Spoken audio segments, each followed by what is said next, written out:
Terus Kang Dede, kami dari Banten siap mendukung Kang Deddy Mulyadi. Mana ada masa membentuk karakter anak dikumpulin. Bro, kalau sampai Deddy Mulyadi jadi tersangka, ini akan jadi jurisprudensi. Pondok pesantren yang menerapkan hukuman gondol akan dipenjara. Orang tua yang hukum anaknya digondol juga dipenjara atas nama hak asasi manusia. Masa atas nama hak asasi manusia kepada anak membatasi dan melanggar dan mendikte hak asasi manusia seorang ayah, seorang guru, seorang pembimbing?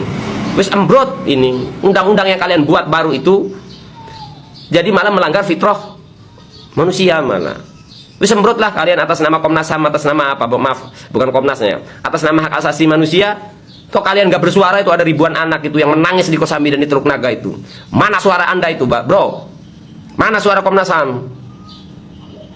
Embrot pada. Terus Kang Dede, kami dari Banten siap mendukung Kang Deddy Mulyadi.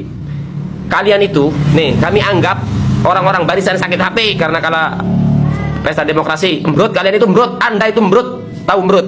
Nggak jelas. Jadi Mulyadi kami anggap melaksanakan negara kekuasaan, bukan negara hukum. Jadi semua mau dia aja. Itu menurut kami itu sebuah pelanggaran. Mana ada masa membentuk karakter anak dikumpulin, dipakai baju militer, suruh merangkak di tanah kotor. Untuk sini Bapak sebagai orang tua, ada anak Bapak yang tidur dalam Jangan sampai justru saya jaga-jaga, jangan sampai saya tadi bawah. Jadi nggak harus anak jadi korban dulu, baru melapor. Hari ini kami melaporkan Bapak Deddy Mulyadi ke Bareskrim Polri terkait dengan kebijakannya yang menempatkan anak-anak bermasalah dan berlaku ke dalam barak militer. Beberapa waktu yang lalu kami sudah lapor Komnas HAM. Sambil menunggu proses Komnas HAM, kami memasukkan ke Bareskrim mengenai unsur-unsur pidana terkait dengan kebijakan Deddy Mulyadi tersebut. Dan tadi dokumen dari kronologi, bukti-bukti, terus pasal-pasal yang sudah kami sampaikan. Tadi kami bawa kronologi, terus bukti-bukti dari pemberitaan media dan lain sebagainya maupun video-video mengenai program atau proses selama anak-anak di barak militer. Sebetulnya salah satu pasal ya yang kami masukkan itu di Undang-Undang Perlindungan Anak di pasal 76A itu kan jelas melarang pelibatan anak-anak untuk kegiatan militer. Pasal 76A itu pidana, ancaman hukumannya 5 tahun. Nah itulah salah satu pasal yang dimasukkan. Ini kan berhubung militer melibatkan anak-anak. Itu seperti itu yang perlu dikaji oleh Bareskrim.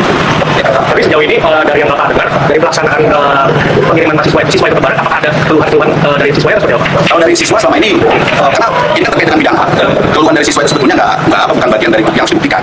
Tapi ada temuan dari KPAI dan lain sebagainya. Lalu kebijakan ini tidak ada payung hukumnya, sedangkan negara kita negara hukum. Karena kebijakan seperti ini harus ada dasar hukumnya. Ini hanya sebatas surat edaran. Jadi ini Deddy Mulyadi kami anggap melaksanakan negara kekuasaan, bukan negara hukum. Jadi semua mau dia aja. Itu menurut kami itu sebuah pelanggaran. Nah, itu salah satu unsur pidana itu termasukkan di dalam kronologi.